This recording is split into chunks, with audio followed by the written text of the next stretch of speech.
Es multifactorial, o sea, a mí lo comentaron, o sea, no hay algo que te diga voy a tener cáncer de mama o no lo voy a tener, ni siquiera porque tu mamá lo haya tenido. Hay personas que no lo presentan, no lo van a presentar nunca. Algún familiar directo por línea materna que tuvo cáncer de mama, voy a tener un foco rojo en el que tengo que ir, empezar mi autoexploración y revisarme a partir de cierta edad. No porque tenga esto quiere decir que me vaya a hacer un estudio genético, que tenga que hacerme todo un screening de estudio, no funciona, no funciona así, no debe ser así, para no caer del otro lado, en la tan temida cancerofobia, no. Y así fue, yo me enteré que tenía cáncer, o que tuve, bueno, en ese momento tuve cáncer, cuando desperté de la cirugía y me dijeron te tuvimos que quitar todo el seno. No importa cómo se presente la enfermedad, lo que importa es la detección oportuna.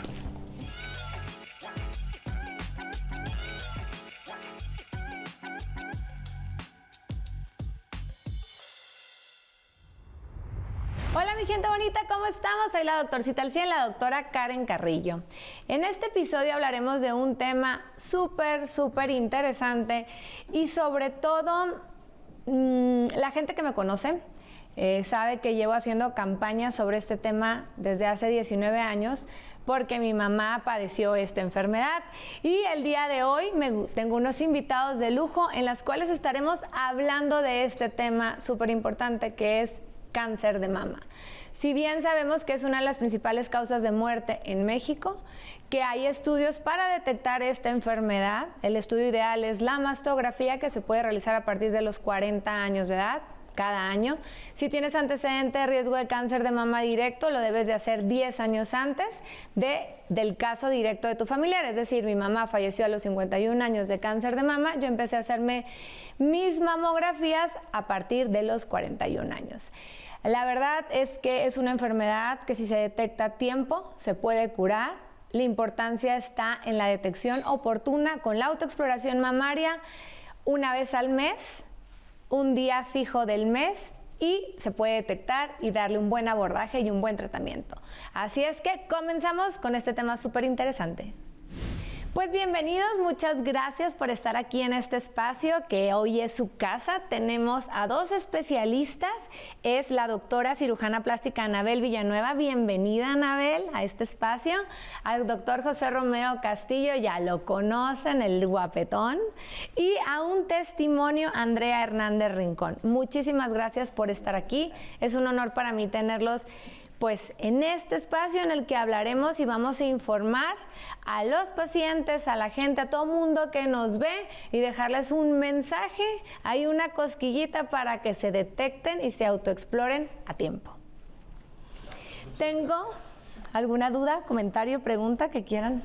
Primero, muchas gracias, Karen, por este espacio en un tema, como dices, tan interesante y tan importante, que conozcamos estos puntos trascendentes tanto en la detección como en el tratamiento. Así es. No, pues muchas gracias por la invitación. La verdad es que es un honor poder compartir mi experiencia para que haya más personas que tomen lo que quieran de ella y puedan salir adelante. Tengo ciertas preguntas para hacerles a los especialistas. Bueno, ¿qué es exactamente el cáncer de mama y cómo se origina? El cáncer de mama es una enfermedad que ahorita es un poco debatible si podemos prevenir o únicamente detectar. La realidad es que hay una situación genética que va a tener ya cierta codificación. Sin embargo, puede haber hábitos y estilo de vida que nos permitan retrasar o evitar que ese estímulo, que ese gatillo que va a disparar los síntomas y el desarrollo pueda retrasarse o evitarse. Bueno, como comentó la doctora Anabel, lo que ocurre es se presenta a nivel genético algo que detona el crecimiento no controlado de ciertas células que va a hacer que, pues, como mujer sientas estos abultamientos, que es importante que la exploración sea en la base de este tipo de enfermedad. Y es multifactorial, o sea, a mí lo comentaron, o sea, no hay algo que te diga voy a tener cáncer de mama o no lo voy a tener, ni siquiera porque tu mamá lo haya tenido. Hay personas que no lo presentan y no lo van a presentar nunca. Pero no importa cómo se presente la enfermedad, lo que importa es la detección oportuna. ¿Cuál es la diferencia entre un tumor benigno y uno maligno? Bueno, ahí la principal diferencia es una vez hecho el diagnóstico, ¿cómo va a ser el tratamiento? Y es ahí donde entra lo que mencionabas, Karen, que es bien importante. La detección oportuna va a cambiar el tratamiento y primero va a ser el diagnóstico. Si nos detectamos una bolita como mujeres en algún momento de nuestra vida, porque también no es exclusivo de ningún segmento de edad exacto, nos descubrimos ese bulto, lo primero que tenemos que es acudir al especialista adecuado, que puede ser nuestro ginecólogo, el oncólogo, incluso nuestro cirujano plástico, si ya tenemos un contacto directo, sabemos que hay una bolita y entonces sí hacer los pasos necesarios para saber si es benigno o maligno. Benigno y maligno va a ser el término para saber cómo lo vamos a tratar. A eso se refiere. Es decir, el benigno puede ser una lesión que únicamente es deformante porque pueden seguir creciendo y a nivel reconstructivo pues eso ya se toma otra decisión. Y el maligno, pues como bien lo dice el nombre, es una lesión que te puede llevar a un desenlace fatal. Sí, también es importante que nos conozcamos como mujeres aquí un poquito el tema, porque muchas veces hasta con un resfriado se nos inflaman los ganglios. Claro. Y no confundir, pero tampoco subestimar que el ganglio se me inflamó porque tenía resfriado. Si me hago mi autoexploración cada mes, voy a detectar cuando hay alguna anormalidad. Exacto. Porque eso sucede mucho en la consulta, Sí. ¿no? Y hay un factor bien importante que deben saber, que poco a poco, y bueno, en estos últimos años, el cáncer de mama desgraciadamente se presenta en edades más tempranas. No sé si por ahí conozcan a alguien que tiene 35, 34 años y ya presenta enfermedades malignas. Entonces, no se confíen mucho en donde digan, ya tengo 40 y me voy a empezar a diagnosticar o a explorar. Al contrario, desde edades muy tempranas hay ciertos tipos de cáncer que se pueden presentar, híjole, hasta en adolescentes. Entonces, es importante que las mamás o enfermeras o que quien sea le enseñe a una mujer cómo explorarse desde muy temprana edad. Así es, mamás, tías, abuelas, Échale ganas. Enseñar a sus nietas, sobrinas, hijas a autoconocerse, a autoexplorarse para que el día que encuentren esa normalidad corran con el médico y se haga un diagnóstico oportuno. ¿Existen factores genéticos que predisponen al cáncer de mama? Es una pregunta que nos hacen mucho los pacientes. Sí, si tengo mamá, hermana, algún familiar directo por línea materna que tuvo cáncer de mama, voy a tener un foco rojo en el que tengo que ir empezar mi autoexploración y revisarme a partir de cierta edad. Pero aquí no hay que caer en el otro lado. No porque tenga esto quiere decir que me vaya a hacer un estudio genético, que tenga que hacerme todo un screening de estudio. No funciona, no funciona así, no debe ser así para no caer del otro lado, en la tan temida cancerofobia, no. Tenemos que entender que si tengo ciertos factores, que es importante factor genético antecedente, y sumando todo eso, voy con mi doctor y entonces me va a decir si es adecuado hacerme un screening o un estudio genético. Ahí es mi siguiente pregunta. Cuando me hago el estudio genético, si salgo positivo, ¿qué se le recomienda al paciente? Pues primero que nada, estilo de vida, ¿no? Pues, como ya lo platicamos, no porque tengas los genes lo vas a despertar, pero si eres sedentaria, si fumas, si aparte... anticonceptivos orales, y entonces empiezas a tener palomitas en el checklist que dice, sí puedo desarrollarlo, ahí el foco rojo se vuelve, mucho más grande. ¿Por qué? Pues porque ya sabes que te va a pasar y aún así no estás haciendo nada por detenerlo. Pero si al momento de tener este estudio y dices, voy a levantarme temprano, voy a comer bien, elimino, por ejemplo, cafeínas, tabaco, etcétera, etcétera, pues a lo mejor no pasa nada y nunca lo vas a presentar. Sabemos que existen diferentes tratamientos para el cáncer de mama, algunas son cirugías, quimio, radios, dependiendo. Pero ahí, ¿qué es lo que va a marcar la pauta del tratamiento? El diagnóstico oncológico. Una vez que el diagnóstico está hecho a través de una biopsia, el oncólogo va a sumar todas estas variables que ya encontró y va a decir, estamos ante este tipo de cáncer. y entonces podemos ir como sumando las piezas necesarias para decir, este tipo de cáncer vamos a requerir este tratamiento antes o después, porque la quimioterapia y la radioterapia no es en todos los casos y puede ser antes o después del manejo quirúrgico. Y entonces viene otro elemento que tenemos que sumar, porque esto se trata a través de equipos de muchos especialistas, y entonces podemos decir, ponernos de acuerdo, coordinarnos con nuestro cirujano plástico para saber a qué tipo de reconstrucción va a ser candidata nuestra paciente. Entonces, ¿quién determina o cómo sabemos qué va a seguir? Partimos del diagnóstico del oncólogo. Del oncólogo y del tratamiento. ¿Qué es la mastectomía preventiva y en qué casos lo recomiendan? Porque la verdad es que cuando yo, la verdad, ya que falleció mi mamá de cáncer de mama y todo, yo literal llegué con un oncólogo y le dije, quíteme esto, o sea, no lo quiero. Le agarré hasta fobia, ¿eh? O sea, fue una parte de mi cuerpo que yo decía, no, ¿para qué lo quiero? O sea, no lo quiero, al final eso no me define. Para mí no era en ese momento tan importante porque tenía el duelo. Entonces yo decía, bueno, esto a mí, sin chichis o con chichis, quien me quiera me va a querer, ¿no? Entonces, ¿cómo si eres candidata a una mastectomía preventiva?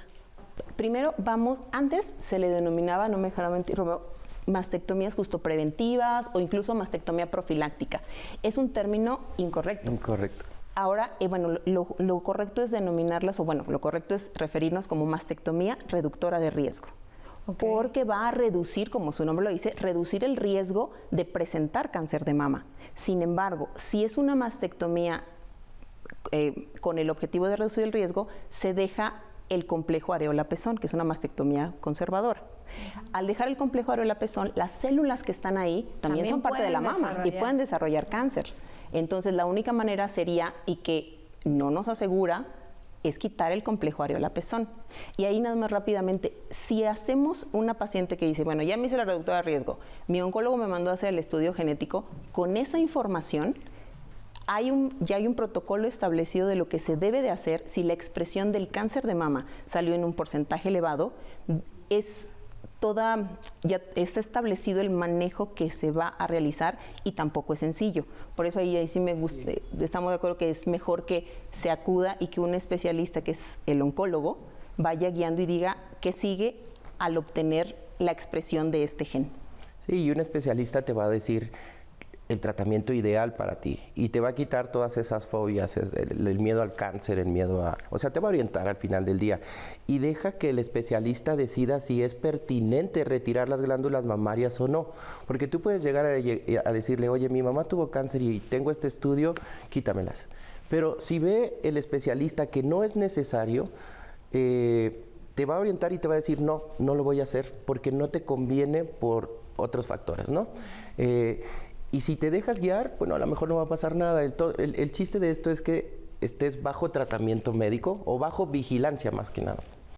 Otra pregunta muy común de los pacientes es, ya una vez que me dieron el tratamiento, ya sea quimioterapia o radioterapia, ¿cuál es la diferencia entre estos dos tratamientos? Es la vía como se aplica. Una quimioterapia es una combinación de medicamentos que ya actualmente hay estudios, así como sabemos, ya cuando sabemos que hay una infección, que una bacteria va a requerir ciertos antibióticos, ya actualmente hay también un estudio donde podemos saber específicamente para el tipo de cáncer que está cursando la paciente, exacto, por el tipo de célula, cuál es la quimioterapia adecuada. Quimioterapia se refiere a administración de medicamentos que van dirigidos a erradicar este tipo de células. Pero en ocasiones el tumor es tan agresivo o crece tan rápidamente la proliferación celular que requiere el complemento con radioterapia. Ahora, va a haber tumores que no respondan a quimioterapia y la herramienta sea la radioterapia. Es por eso tan importante y hacemos tanto énfasis en que el diagnóstico y el especialista adecuado es lo que va a marcar toda la diferencia, porque así va a poder saber si es quimio o si es radio, pero la radioterapia es a través de un aparato diferente en el que no es intravenoso, es un aparato de radiación. ¿Qué opciones existen para la reconstrucción mamaria después de una mastectomía? ¿Y cuál es recomendable según la situación del paciente? Esa se la voy a dejar a la experta en reconstrucción de mama. Porque sí, hay que reconocer que es de las mejores reconstructoras del país. Y ¡Ay, qué pues, me va a dar vuelta en los tratamientos, así que lo dejo al experto. Bueno, a la teacher. Yo le complemento ahorita, pero le respeto. Entonces, primero, toda mujer tiene una opción reconstructiva. La diferencia va a ser el momento reconstructivo. A veces la reconstrucción va a ser inmediata, en el mismo tiempo de la mastectomía, o en ocasiones va a ser diferida. Toda paciente va a tener opciones que incluyan propios tejidos o utilizar implantes o expansores. Es ahí donde en tu cita con tu cirujano plástico es una plática en la que vamos a ver variables vamos a ver físicamente qué podemos ofrecer, qué opciones tenemos y cada opción va a ser diferente para cada paciente, pero de que existen para todas existen. ¿Es posible realizar la reconstrucción mamaria? Ah, pues sí, me la acabas de contestar, te me adelantaste al mismo tiempo que la mastectomía, porque yo me acuerdo que antes generalmente te decían, el paciente, espérate, es por lo menos 5 años, ¿no? En aquel entonces a mi mamá le tocó que 5 años y después era para ver si era candidata a una reconstrucción. ¿Qué fue lo que hizo que cambiara esta línea del tiempo, este concepto? Es que justamente lo que dices también es correcto. La necesidad de una radiación o una quimio no permite terminar de todo el proceso reconstructivo. Entonces, lo que se hace actualmente es que se coloca un expansor que permite que la piel no sufra estas secuelas de contracción, que sabemos que si va a recibir radio, el paciente va a haber una quemadura por radioterapia. Entonces, justo por eso se planea para decir, si mi paciente va a requerir tratamientos complementarios de quimio y radio, ponemos un expansor para que la reconstrucción final sea 2, 3 o 4 años después. Okay. Acuérdense que el cirujano plástico es la base de nosotros, es la reconstrucción. Entonces, tomamos prestados tejidos de donde no se imaginan para lograr esa reconstrucción. Como por ejemplo, ¿de dónde? A ver, danos ejemplos. Híjole, puede ser. Que diga de dónde. Puede ser de la pancita, puede ser de la espalda, puede ser de la pierna. O sea, todo depende qué tipo de persona eres, como bien lo dijo la doctora Anabel, en donde, pues si estás muy gordita, pues de ahí agarramos algo para ponerlo acá arriba, ¿no? Lo transferimos. Hay opciones que son microquirúrgicas, hay opciones que quiere decir que literal quitamos todo el pedazo, le preservamos ahí una venita y una arteria y vamos y lo colocamos en donde va a estar la mama nueva y mediante un microscopio suturamos esos vasitos y entonces esos vasitos le dan vida a esa piel a la cual pedimos prestada, ¿no? Digo, es en la actualidad casi de las últimas opciones que tenemos, pero a veces no tenemos de dónde y tenemos que sacar de dónde. El cirujano plástico le va a buscar de todas maneras para lograr su objetivo. Y pues el de la espalda es de los más fáciles. Ya te digo, la doctora les dará una... ¿Cuánto dura aproximadamente la cirugía, la reconstrucción, el tiempo en quirófano? ¿Es rápida? Uy, depende. ¿Es extensa? Ahí sí es muy variable, porque el tiempo en quirófano, recordemos que son si va a ser inmediata, vamos a tener que sumar dos tiempos quirúrgicos. El del oncólogo, que va a variar muchísimo, y el del tipo de técnica reconstructiva. Entonces, pero en promedio, para generalizar, es una cirugía de 5 horas entre los dos equipos trabajando. ¿Y cuál será el aspecto y la sensación de la mama reconstruida en comparación con la natural? ¿Tendrá el paciente la sensación de la reconstrucción? Depende quién te la haga. La sensación, hay casi un punto bien interesante. El reconstruir el volumen, el devolver una mama es una creación perfecta. No importa la forma, el tamaño que tenga, es perfección absoluta. Entonces, recrear las características de la mama en su totalidad es un proceso que a veces requiere varias cirugías o varias intervenciones, pero primero el volumen es la ideal, sí se va a sentir el volumen, vamos a sentir a largo plazo el tacto grueso, pero la sensibilidad fina va a requerir una recuperación de a veces hasta 18 meses, y la recuperación de la sensibilidad erógena es otro capítulo que realmente es bastante complejo. Sí, Recordando también, mujeres, que, bueno, que como yo siempre lo digo, o sea, el mejor sitio erógeno pues es tu cerebro y toda tu piel. O sea, no se claven tanto en la mama, pero sí entiendan que no es algo que es de la noche a la mañana. Les va a costar un poquito de años, pero no se desanimen, échenle muchas ganas y cumplan ese último objetivo.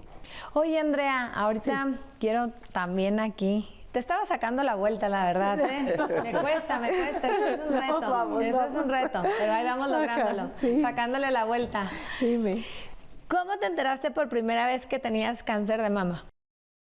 Yo tenía que hacerme un examen de rutina, de ir con el ginecólogo, pero iba a cumplir justo 40 años. Entonces yo dije, primero voy a hacer un viaje de 40 años y regresando me hago el estudio. Y en ese viaje empecé a sentir unos piquetitos, como si me dieran, como si una aguja me tocara. Y dije, ay, bueno, pues ahorita que regrese, lo veo. Pasó 2 meses y fui con el ginecólogo y le expliqué esto y me dijo, no te preocupes, te voy a revisar. Y me dice, he notado que tienes una bolita, pero no pasa nada. Vamos a hacerte un estudio para ver qué sale. Y así fue como me enteré que tenía algo, pero nadie nunca, o sea, en la primera fase nunca nadie me dijo que tenía cáncer, solo me dijeron, hay probabilidades de que tengas cáncer. Y no sé si eso estuvo bien o mal, pero eso me ayudó a mí a no recibir de golpe el que te digan, tienes una bolita igual a cáncer. Así es. ¿No? Y entonces después me siguieron haciendo estudios, y mi doctor que me operó me dijo, no sé si tienes cáncer hasta que te abra. En ese momento de la cirugía voy a saber si lo tienes y voy a decidir si te hago, te quito completamente el seno o solamente una parte. Y así fue, yo me enteré que tenía cáncer, o que tuve, bueno, en ese momento tuve cáncer, cuando desperté de la cirugía y me dijeron que tuvimos que quitar todo el seno. Ahí me enteré que existía el cáncer en mi vida, ¿no?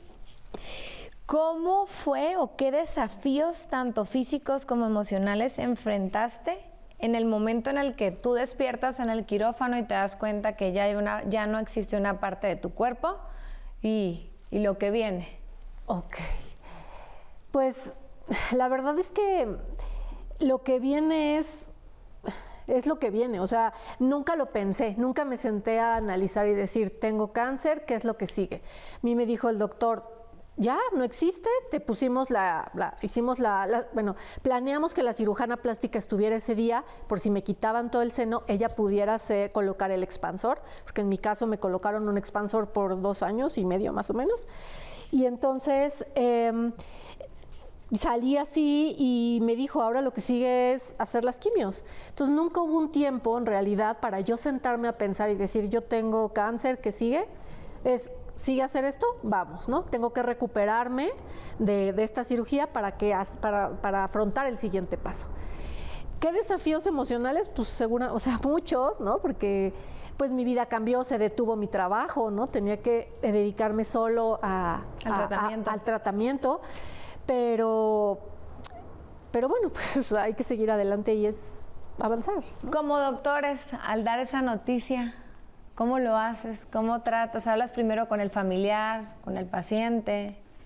Bueno, al plástico yo creo que no le toca tanto dar esa noticia, o sea, le toca más al oncólogo y el patólogo es el que da toda la pauta y el oncólogo le toca enfrentarlo. Pero bueno, entendiendo que no es el único diagnóstico que damos, hay otros que son igual de duros, pues es un poco difícil, pero el médico no se puede tumbar o bajar en cuestión de ánimo cuando estás con una paciente de este tipo. Es decir, tienes que ser la persona más profesional, con mucho más temple que con otras enfermedades, para hacerla sentir y darle el apoyo a la paciente que ella sí está sufriendo o va a tener que pasar por todo este proceso, y que lo primero es como un tipo de duelo en donde tú lo debes de entender y debes saber cómo reaccionar, porque bueno, ella lo tomó de una manera, pero hay otras que lloran, se tumban, se desmayan, en fin, es todo un abanico de reacciones. También todo depende de la preparación con la que la paciente lo haya hecho antes, es decir, ya sabe que existe la posibilidad, ya hay una biopsia,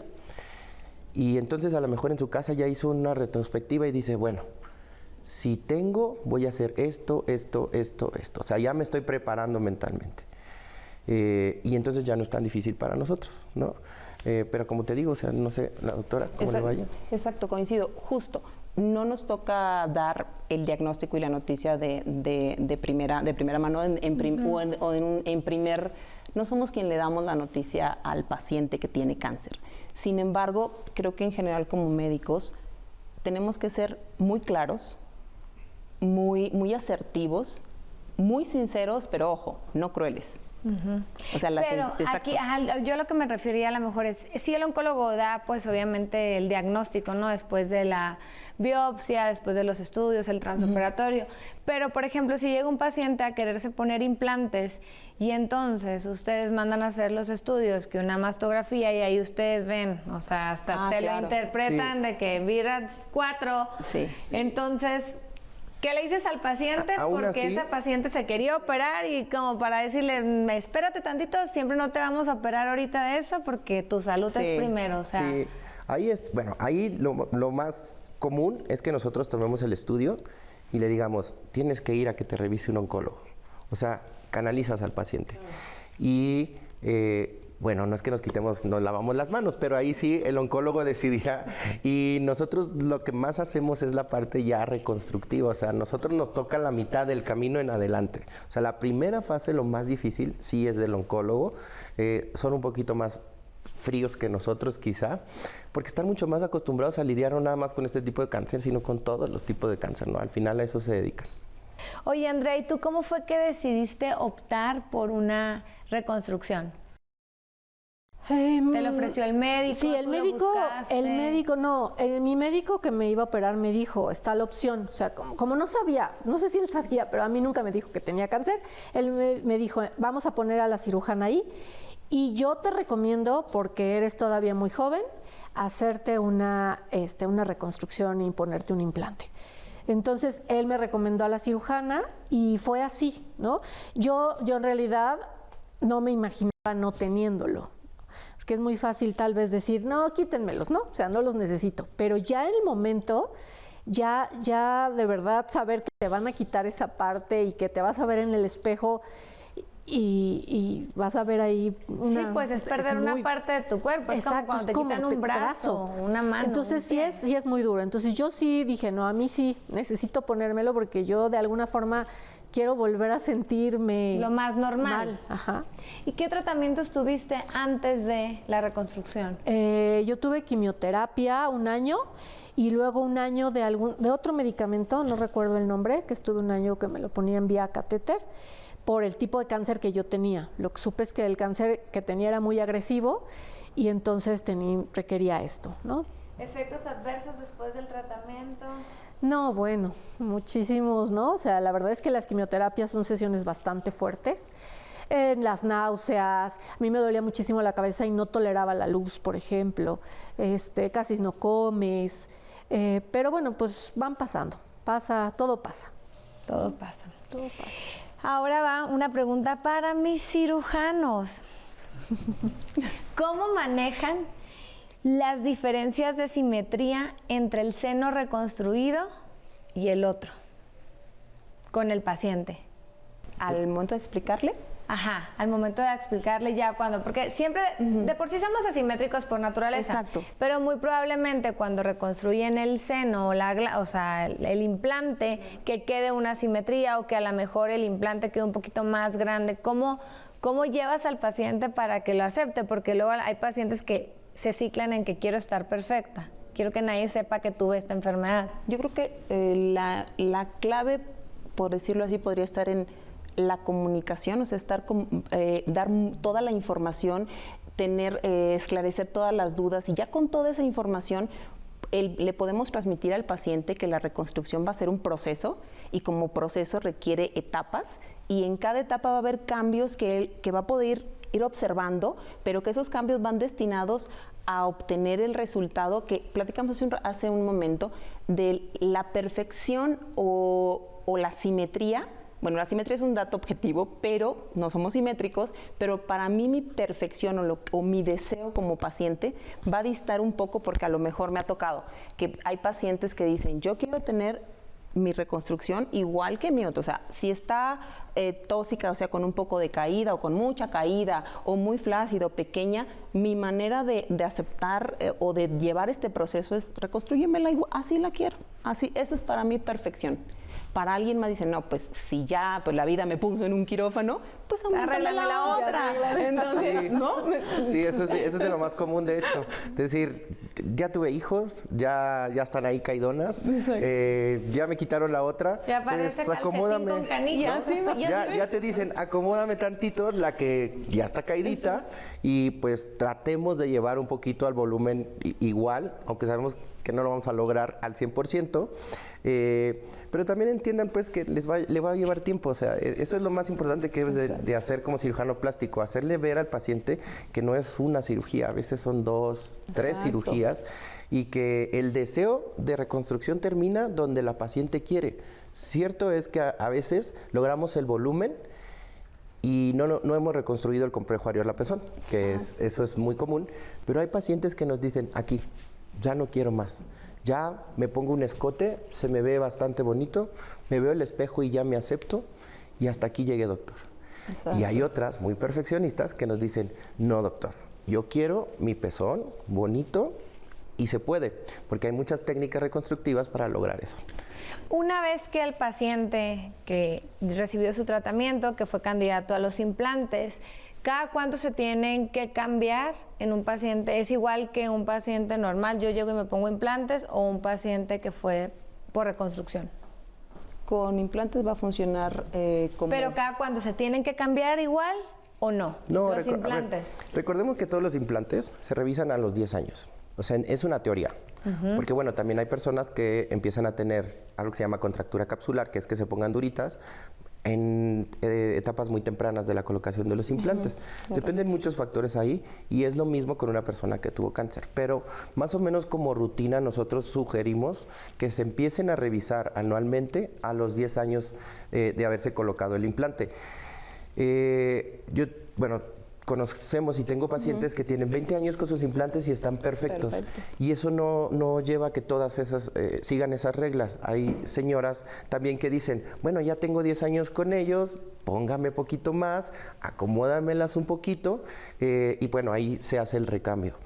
Pero pues no es una regla. O sea, es que como hubo un boom hace hace poco tiempo. Ese es tema de otro podcast. De otro podcast sobre los implantes mamarios, que si detonaban la enfermedad o no. Entonces esa pregunta se me hizo muy interesante de saber, una vez que fue el paciente candidato a la reconstrucción por medio de un implante, pues ver cada cuánto se lo tendría que cambiar.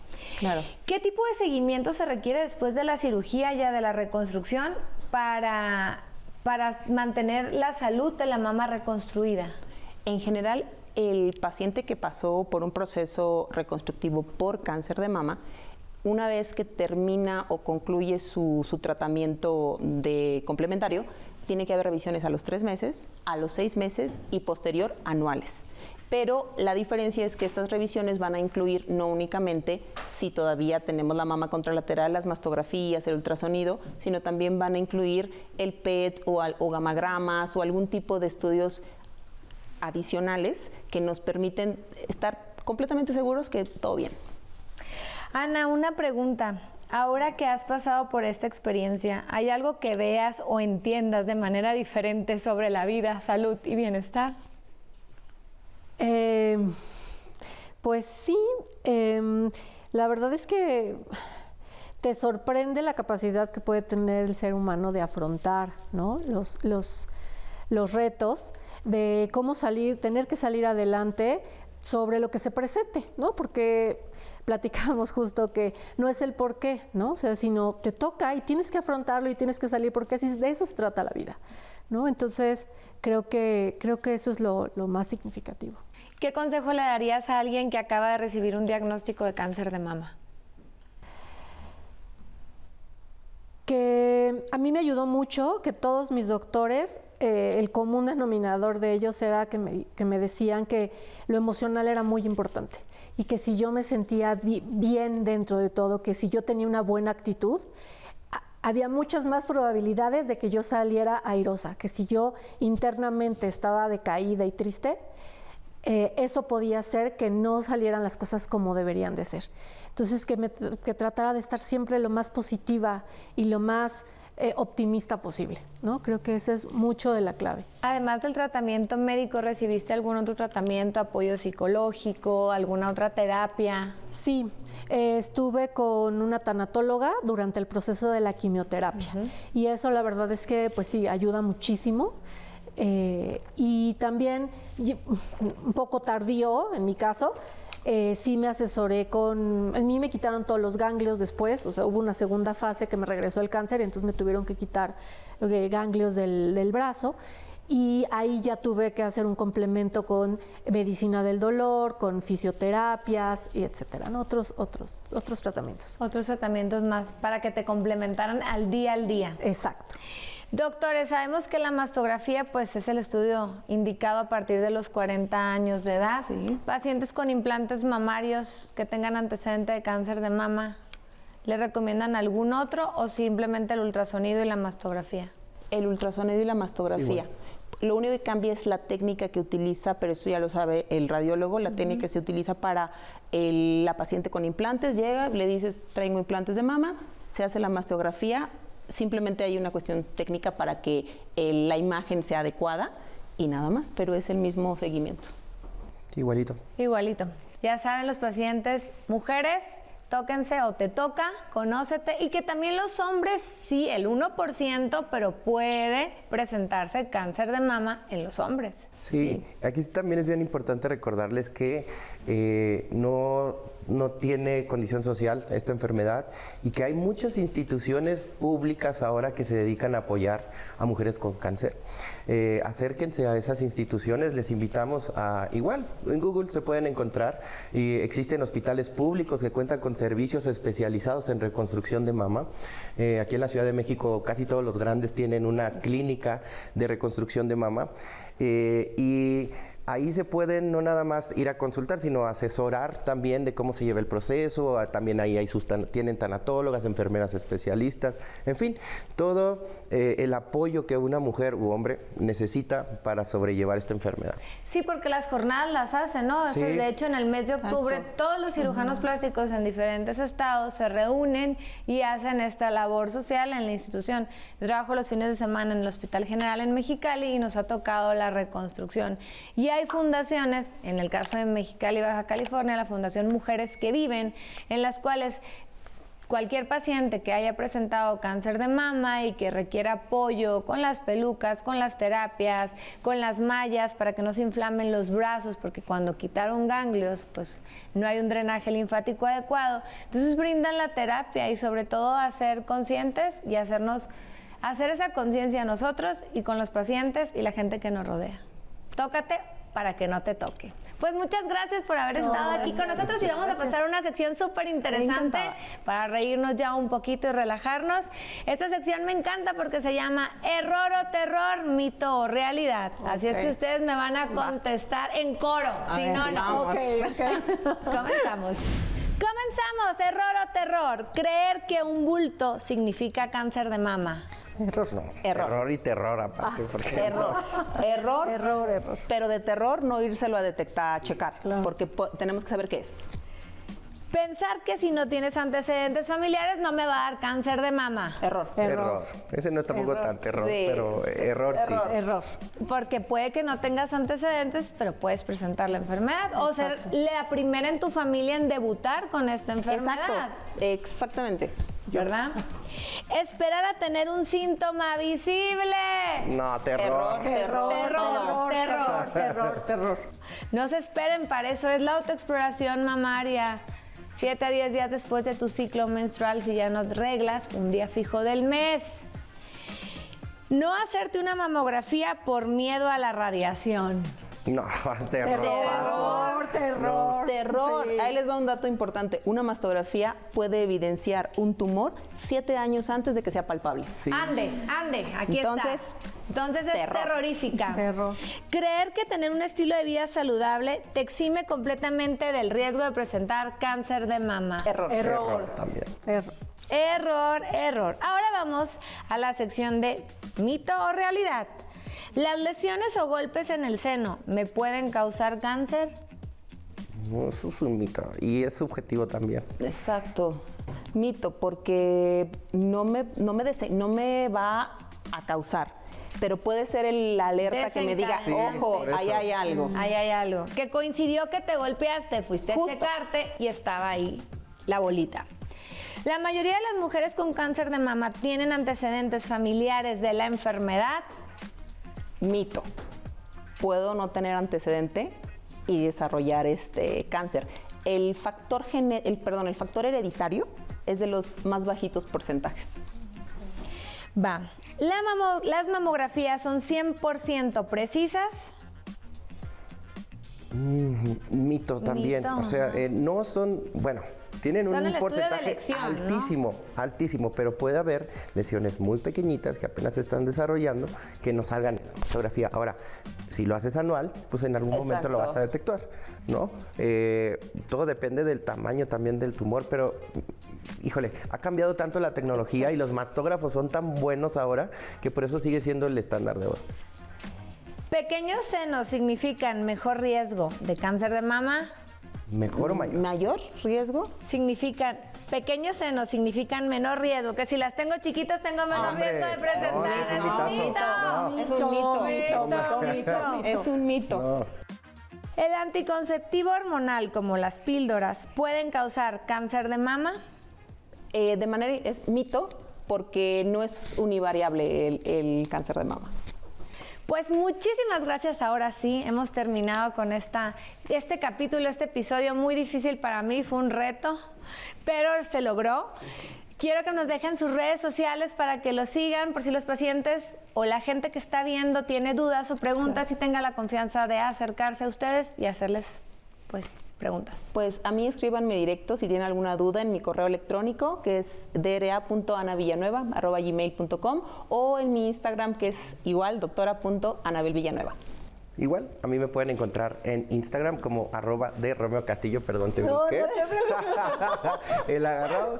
Y igual en todas las redes sociales, yo estoy en Instagram, Spotify, YouTube, Facebook, etcétera, etcétera.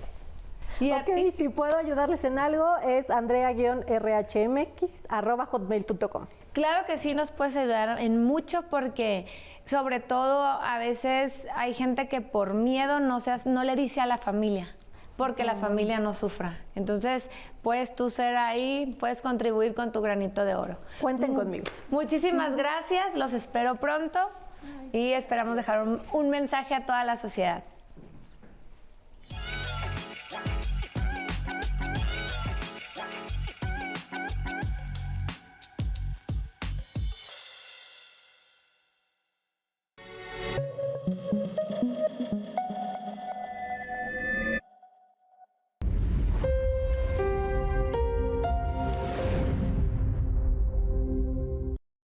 Oigan, tienen que seguirnos y dejarnos sus comentarios. Suscríbanse, déjenos sus dudas porque habrá más capítulos, más episodios y muchas cosas interesantes para ustedes.